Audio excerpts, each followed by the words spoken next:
À l'aube du dimanche de Pâques 1919, le ciel au-dessus de Perdido avait beau être dégagé et rose pâle, il ne se reflétait pas dans les eaux bourbeuses qui noyaient la ville depuis une semaine.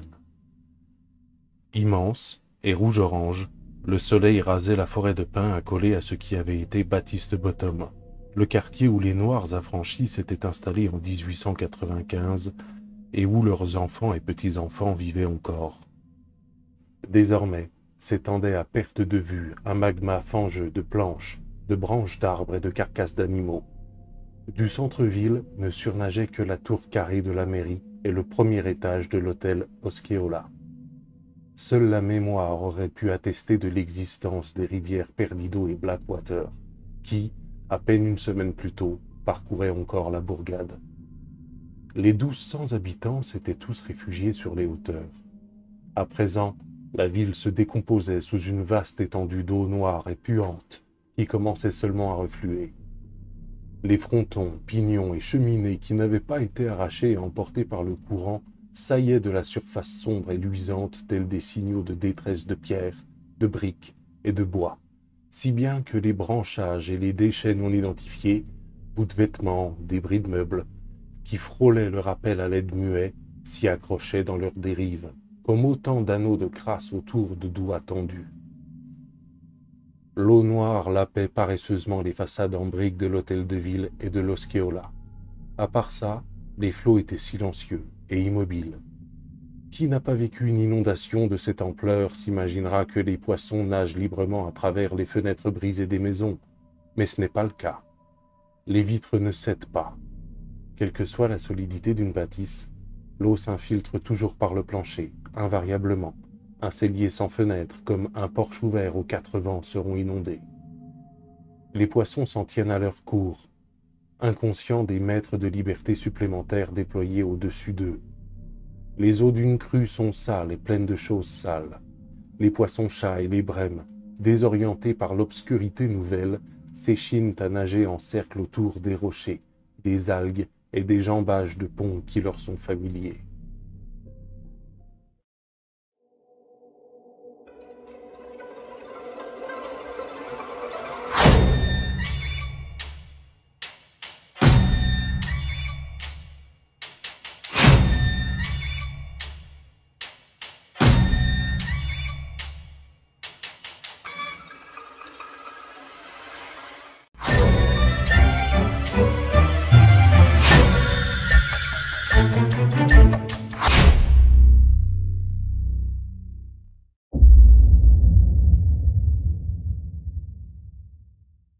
Comme tu peux le voir d'entrée de jeu, j'ai un nouveau micro et un nouveau éclairage. Merci encore. Des petits trous, encore des petits trous. Bonjour, bienvenue sur cette chaîne. Merci à toi de passer par ici. Aujourd'hui, je ne vais pas te parler d'un livre, ni même de 2 livres, ni de 3, ni de 4. Bon, ça commence à être chiant. Je vais te parler de la saga Blackwater, composé de 6 tomes, écrit par Michael McDowell. Cette saga est parue en 1983 aux États-Unis sous forme d'un roman feuilleton et à partir du 7 avril 2022, à raison d'un tome tous les 15 jours, en France, aux éditions Monsieur Toussaint Louverture, soit 39 ans plus tard. Chaque tome fait environ 250 pages. En ce qui me concerne, j'ai fui toutes les revues de lecture qui parlaient de cette saga pour pouvoir me faire mon propre avis et j'arrive avec 2 mois de retard, mais je le vis bien. Michael McDowell était un écrivain américain et scénariste, originaire d'Alabama, né en 1950 et décédé à l'âge de 49 ans en 1999 des suites du virus du sida. Il est surtout connu pour avoir écrit les scénarios de 2 films du plus grand réalisateur du monde. Tant qu'à y être, je me fais plaisir. Il a écrit le scénario du film Beetlejuice de Tim Burton, ainsi que celui de mon film préféré de tous les temps, et depuis de nombreuses années, il a coécrit le scénario de L'étrange Noël de Monsieur Jack. Je sais, c'est Henry Selick qui a réalisé L'étrange Noël de Monsieur Jack, mais il est quand même très lié à Tim Burton.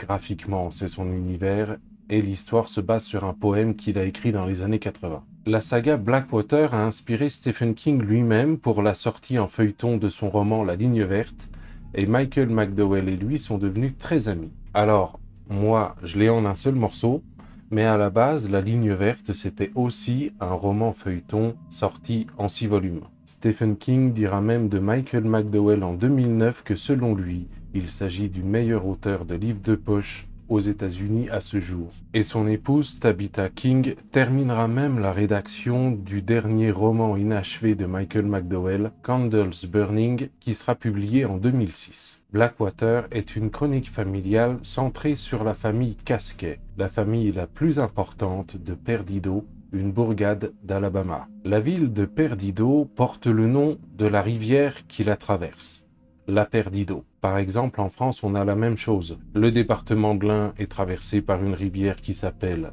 l'Ain. Le département du Doubs est traversé par une rivière qui s'appelle le Doubs. Attention, piège, Meurthe-et-Moselle, il y en a deux, t'as vu? Et Seine-et-Marne, à ne pas confondre avec Seine-et-Loire, lui-même à ne pas confondre avec Loire-et-Cher.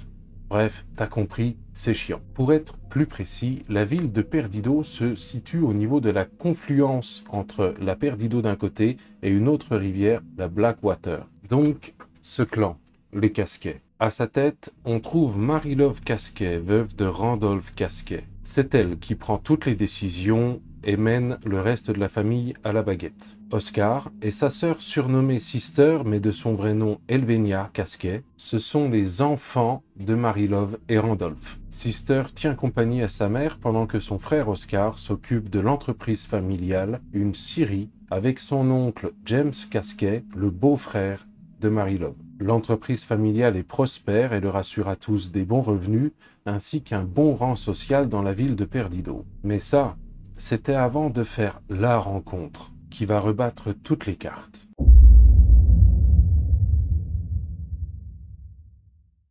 Nous sommes en 1919, la Perdido est en crue et cela fait 3 jours que toute la ville est inondée sur 2 étages. Oscar Casquet et Bray, un domestique noir, parcourent les rues de Perdido à bord d'une barque à la recherche d'éventuels survivants mais avec peu d'espoir. En s'approchant de l'hôtel Osceola, ils aperçoivent par la fenêtre du 3e étage une femme tranquillement assise sur son lit et qui semble attendre. Une femme magnifique, avec une longue chevelure rousse, presque rouge, ondulée. Et malgré 3 jours d'isolement, pris dans l'inondation, elle ne semble pas du tout dépérir. Elle s'appelle Elinor. Oscar et Bray lui portent secours et la ramènent auprès du reste de la famille qui a trouvé refuge dans l'église, sur les hauteurs de la ville, à l'abri de l'inondation. Sur place, Elinor fait connaissance de la mère d'Oscar, Mary-Love, de sa sœur, Sister, ainsi que de sa nièce, Grace. Mary-Love, en bonne chef de clan, assaille Elinor de questions. Elinor est venue à Perdido pour trouver du travail. Elle recherche un poste d'enseignante. Mais il y a quelques incohérences. Aucun poste d'enseignant n'est disponible dans la ville, donc aucune annonce n'a été faite. Alors pourquoi Elinor est-elle venue dans cette ville? Mary-Love trouve ça louche et se méfie de la jeune femme. La décrue commence et les Casquets peuvent retrouver leur maison. Elinor n'a nulle part où aller, donc Oscar lui offre refuge dans la demeure familiale, au grand désespoir de Mary-Love, mais néanmoins elle ne peut pas se résoudre à l'abandonner à son sort. Elle a tout perdu. Néanmoins, une bonne nouvelle, traumatisée par l'inondation, l'enseignante actuelle de l'école décide de démissionner. Elinor est donc embauchée pour la remplacer. Commence alors une rivalité entre Elinor d'un côté et Mary-Love de l'autre. Elinor ne veut pas passer pour manipulable et faible, et Mary-Love ne veut pas que sa place de chef de clan soit remise en question. Cette dernière assiste impuissante au fait que son fils commence à tomber de plus en plus amoureux de la belle jeune femme rousse. Oscar comprend bien que le torchon brûle entre ces deux femmes, mais il ne peut pas faire taire ses sentiments. Il la demande en mariage et elle accepte. Ainsi, Elinor fait son entrée dans le clan Casquet et prend une place qui est maintenant définitive. La rivalité entre les deux femmes s'accentue, Mary-Love voit son fils s'éloigner de plus en plus d'elle, mais Mary-Love n'abandonnera pas. Il est totalement exclu pour elle de renoncer. Ce que tout le monde ignore, c'est que Elinor a un secret. Ce n'est pas une femme ordinaire. Mary-Love est une habitante de Perdido. Elinor est une créature de la rivière.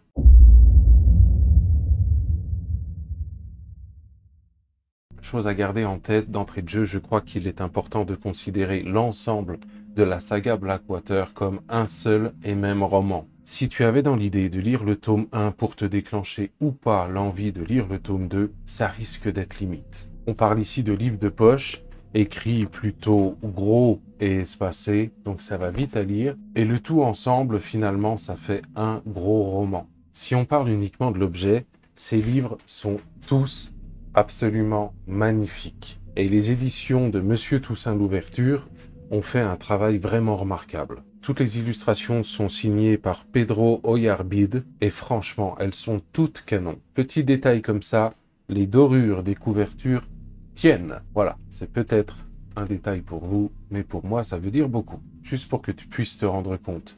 Le tome 1, La Crue. Tome 2, La Digue. Tome 3, La Maison. Tome 4, La Guerre. Tome 5, La Fortune. Et le dernier, que je trouve le plus beau, tome 6, Pluie. Cette saga te dépeint l'histoire de la famille Casquet de 1919 jusque dans les années 70, soit sur plus de 50 ans. Rassure-toi tout de suite, le style est très fluide et accessible à tous. Les changements dans la famille interviennent progressivement et sont répartis tout au long des 6 tomes, donc si tu es un minimum attentif à ce que tu es en train de lire, tu devrais t'y retrouver facilement. Néanmoins, au début de chaque tome, tu trouveras un arbre généalogique de la famille Casquet et des quelques autres familles notables de Perdido, ainsi qu'un plan de la ville, et les deux sont mis à jour au fur et à mesure. L'ambiance est excellemment bien rendue. Tu es dans une petite ville d'Alabama, entourée de nature sauvage, parfois même hostile, avec des zones forestières, des zones marécageuses, remplies de mangroves et même d'alligators. Vraiment, tu t'y crois. Chaque tome agit un petit peu comme un cliché d'une époque, avec ses évolutions, ses progrès techniques et les nouvelles inventions qui apparaissent. C'est presque une saga historique en fait. Parce que tu vas découvrir l'histoire des États-Unis à travers le point de vue des personnages, bien sûr, mais par exemple, tu vas passer par la Grande Dépression des années 30, la Seconde Guerre mondiale, ou le discours de Martin Luther King, et d'autres événements qui ont marqué le XXe siècle. Un élément très positif dans ces romans, c'est tout ce qui concerne la psychologie des personnages. Tous les personnages qui sont au centre de cette histoire ne sont pas manichéens, c'est-à-dire qu'ils sont attachants à des degrés différents, certes, mais parfois, ils agissent mal, donc ton point de vue sur les personnages va évoluer au fur et à mesure que tu comprendras les enjeux de certaines de leurs actions, qu'elles soient passées ou en cours. Rien n'est soit tout noir, soit tout blanc, tout est modéré. Ces romans abordent plusieurs thèmes, et pour commencer par le plus simple, ils abordent le thème de l'homosexualité. Deux personnages sont assez clairement identifiés comme lesbiennes et vivent ensemble. L'auteur lui-même était homosexuel, et en fait, ce thème est abordé de façon très normale. C'est-à-dire que l'acceptation au sein du clan Casquet se fait dans une sorte d'indifférence générale. Il faut se souvenir que ces romans sont sortis en 1983 aux États-Unis, et à cette époque, parler d'un couple homosexuel normal et heureux, c'était progressiste. Bon, en 2022, ça l'est beaucoup moins, certes. Du moins, je l'espère pour toi, sinon c'est que vraiment ton cas est désespéré. Alors, les deux personnages dans l'histoire sont cousines. Dédicace à Christine Boutin. Christine Boutin lesbienne, le nombre de conneries qui nous auraient été épargnées. Ah, ça fait rêver, hein. Dans ces romans, on voit également la mise en place de cycles, au pluriel. Certains membres de la famille Casquet vont subir des événements qui vont arriver à d'autres membres, et parfois sur plusieurs générations. Par exemple, une grossesse indésirée à la suite d'un viol. En revanche, attention, ne pense pas que le thème du viol ou de la grossesse indésirée est vraiment abordé, puisque le comportement de la famille est dicté par la chef, Marie Love, et ça consiste en un... Mais comment est-ce qu'on va cacher ça au reste de la ville ?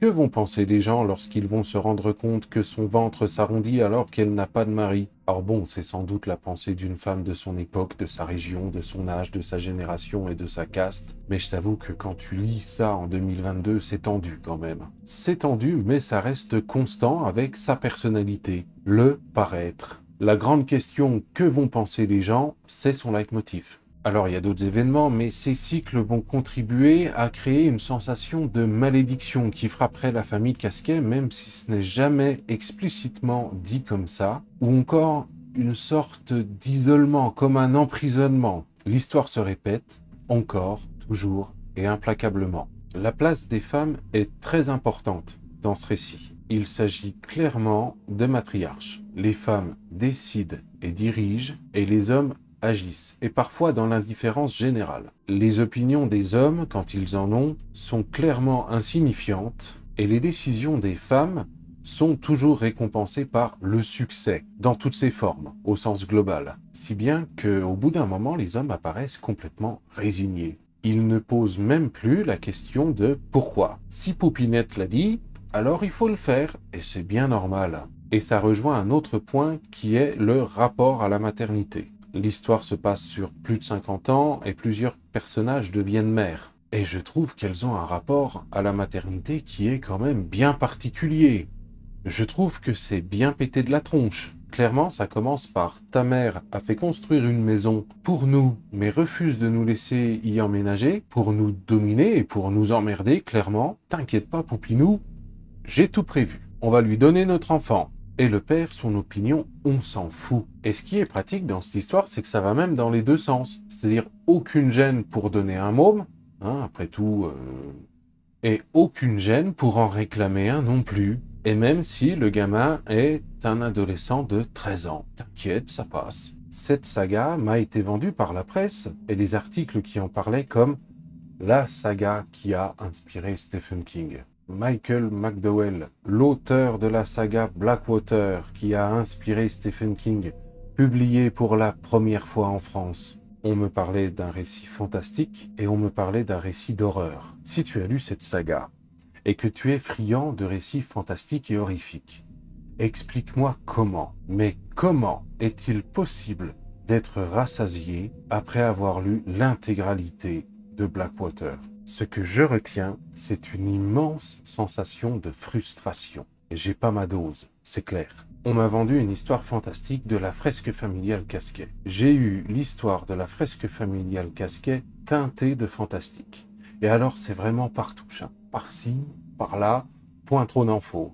En fait, on te raconte l'histoire d'une famille, de son entreprise, de comment elle prospère. On te parle des rapports entre les membres de cette famille et de leur rivalité. Et voilà, il y a des passages fantastiques. À l'exception du 6e tome où il y en a légèrement plus, il y a un chapitre fantastique par tome. 250 pages, 8 pages de fantastique. Pardon, mais je vais pas m'étouffer avec ça. Des passages horrifiques, violents et sanglants, il y en a aussi, et c'est vrai qu'ils sont franchement glaçants et assez gore. Mais dans toute la saga, il y en a 4, chacun ne durant qu'un chapitre également. Donc bah ça va, tu vas t'en remettre. Et en plus, ces passages, dans l'histoire, eh bien ils font presque tâche finalement. J'ai vraiment eu une lecture en dents de scie. À chacun des passages fantastiques, je me disais « Ah, ça y est, ça va démarrer ». Tu tournes la page, tu arrives au chapitre d'après, et là, bam, le soufflet retombe, on te parle de Marie-Love qui achète du mobilier. C'est au point que l'un des personnages, que toi, lecteur, tu sais vivant, mais que tous les autres protagonistes croient décédé, quand son mari la revoit, et ils ont eu des enfants ensemble, hein, quand son mari la revoit, tu te dis, ça y est, c'est l'élément déclencheur qui va tout bouleverser. Fin du chapitre, nouveau chapitre, l'un des membres de la famille Casquet qui était à l'université est rentré à Perdido pour rendre une petite visite à sa famille. Mais à ce moment-là de l'histoire, si tu savais comme je m'en tape. Tu continues ton avancée, on te parle du mari qui a découvert que sa femme était encore vivante, et il a déjà digéré la nouvelle, donc bon, hein, à quoi bon en parler? Cette histoire expose plusieurs mystères auxquels tu n'as absolument aucune réponse. Le premier concerne Elinor, évidemment. D'où est-ce qu'elle vient? Quelles sont ses origines? Tu en apprends si peu là-dessus que je peux sans gêne arrondir et dire qu'on n'apprend rien. Il est fait mention à plusieurs reprises de son véritable âge. Elle-même, elle dit « je ne l'ai jamais dit », eh bien, toi non plus, tu ne le sauras pas. Il y a des fantômes dans le placard. Pourquoi? Comment? Aucune idée. Il y a même un personnage que j'aimais bien, il est enfant, il grandit, il est enrôlé dans l'armée, il part à la guerre, direction l'Allemagne. Là-bas, il tombe amoureux d'une Allemande et il se marie. Voilà.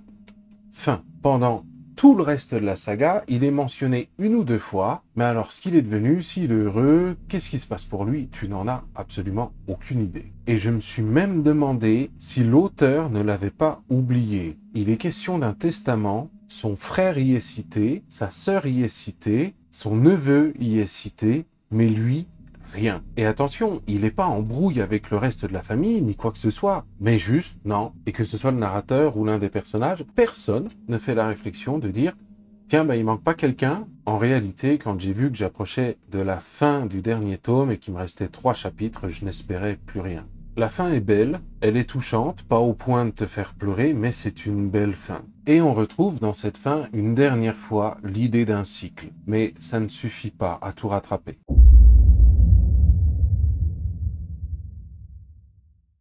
Est-ce que je pourrais te conseiller Blackwater de Michael McDowell?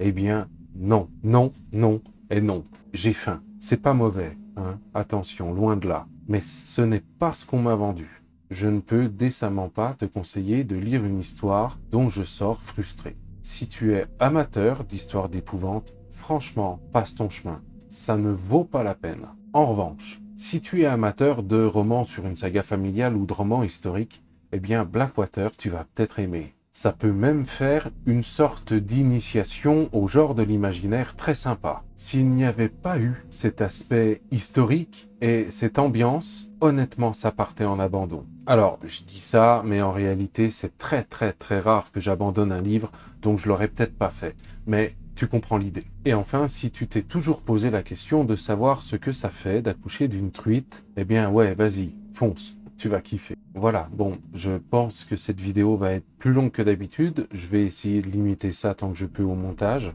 Il y avait beaucoup à en dire et là, c'est pas un avis sur un livre, c'est un avis sur une saga complète. J'espère néanmoins que cette vidéo t'a plu. Moi, je suis un petit peu emmerdé parce que, en tant qu'objet, je trouve le travail éditorial fait par la maison Monsieur Toussaint l'Ouverture absolument sublime. Et en simple déco, dans ma bibliothèque, je trouve que ça ferait très classe. Mais je pense que je vais les revendre parce que je suis cruellement persuadé que je ne les relirai jamais. Si tu as lu toi aussi Blackwater de Michael McDowell, dis-moi ce que tu en as pensé dans les commentaires. Enfin si tu veux, hein, je t'oblige à rien. Si tu ne l'as pas lu et qu'il te fait envie, le mieux comme d'habitude serait que tu te fasses ton propre avis. Ne prends pas tout ce que je raconte pour argent comptant, je ne t'exprime que mon ressenti à moi. Et ce que je te souhaite, c'est d'en avoir un plus positif que le mien. Concernant ma prochaine lecture, là j'ai vraiment besoin de kiffer un bon coup. Et je pensais qu'avec Blackwater ça allait être le cas. Bon ben loupé. Au moment où je tourne cette vidéo, je n'ai pas encore ouvert de nouveaux livres et je ne veux pas passer pour un obsédé de Stephen King, mais là c'est possible que je m'en fasse un petit quand même. C'est mon auteur préféré parce que c'est lui qui a écrit mes histoires d'épouvante favorites, mais ça ne veut pas dire que j'ai aimé tout ce que j'ai lu de lui. C'est tout pour cette fois. En attendant la prochaine fois, je te souhaite une bonne soirée. Bye!